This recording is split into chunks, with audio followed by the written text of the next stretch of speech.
பிரசங்கி அதிகாரம் 10. 1. செத்த ஈக்கள் தைலக்காரனுடைய பரிமள தைலத்தை நாரி கெட்டு போக பண்ணும். ஞானத்திலும் கனத்திலும் பேர் பெற்றவனை சொற்ப மதியினமும் அப்படியே செய்யும். 2.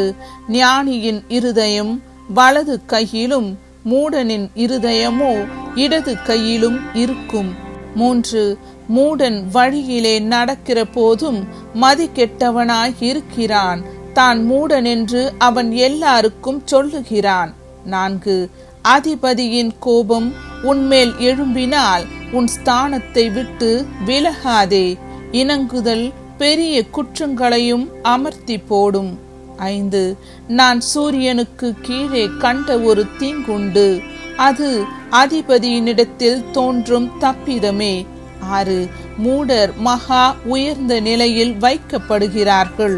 சீமான்களோ தாழ்ந்த நிலையில் உட்கார்ந்திருக்கிறார்கள். 7. வேலைக்காரர் குதிரைகள் மேல் ஏறி போகிறதையும் பிரபுக்கள் வேலைக்காரர் போல் தரையிலே நடக்கிறதையும் கண்டேன். 8. படுகுழியை வெட்டுகிறவன் அதிலே விழுவான். அடைப்பை பிடுங்குகிறவனை பாம்பு கடிக்கும். 9.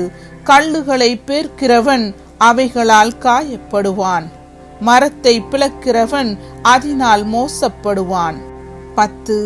இருப்பு ஆயுதம் மழுங்களாயிருக்க அதை ஒருவன் தீட்டாமற் போனால் அதிக பலத்தை பிரயோகம் பண்ண வேண்டியதாகும். ஆகையால் ஒரு காரியத்தை செவ்வையாய் செய்வதற்கு ஞானமே பிரதானம். 11. தடை கட்டப்படாத பாம்பு கடிக்குமே. அளப்பு வாயனும் அதற்கு ஒப்பானவன். 12. ஞானியினுடைய வாய்மொழிகள் தயை உள்ளவைகள். மூடனுடைய உதடுகளோ அவனையே விழுங்கும். 13.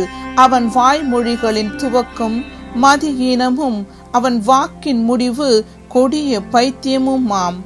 14. மூடன் மிகுதியாய் பேசுகிறான். நடக்க போகிறது இன்னதென்று மனுஷன் அறியான். தனக்கு பிற்பாடு சம்பவிக்க போகிறதை அவனுக்கு அறிவிப்பவன் யார்? 15. ஊருக்கு போகும் வழியை மூடன் அறியாததினால் அவன் தொல்லை ஒவ்வொருவரையும் இளைக்க பண்ணும். 16. ராஜா சிறு பிள்ளையுமாய் பிரபுக்கள் அதிகாலமே உண்கிறவர்களுமாய் இருக்கப்பட்ட தேசமே உனக்கு ஐயோ. 17. ராஜா குலமகனுமாய் பிரபுக்கள் வெறிக்க உண்ணாமல் பலன் கொள்ள ஏற்ற வேளையில் உண்கிறவர்களுமாய் இருக்கப்பட்ட தேசமே நீ பாக்கியமுள்ளது. 18. மிகுந்த சோம்பலினால் மேல்மச்சு பழுதாகும். கைகளின் நெகிழ்வினாலே வீடு ஒழுக்காகும். 19. விருந்து சந்தோஷத்துக்கென்று செய்யப்படும். திராட்சரசம் ஜீவனுள்ளோரை களிப்பாக்கும். பணமோ எல்லாவற்றிற்கும் உதவும். 20. ராஜாவை உன் மனதிலும் நிந்தியாதே. ஐஸ்வர்யவானை உன் படுக்கையிலும் நிந்தியாதே. ஆகாயத்து பறவை அந்த சத்தத்தை கொண்டு போகும்.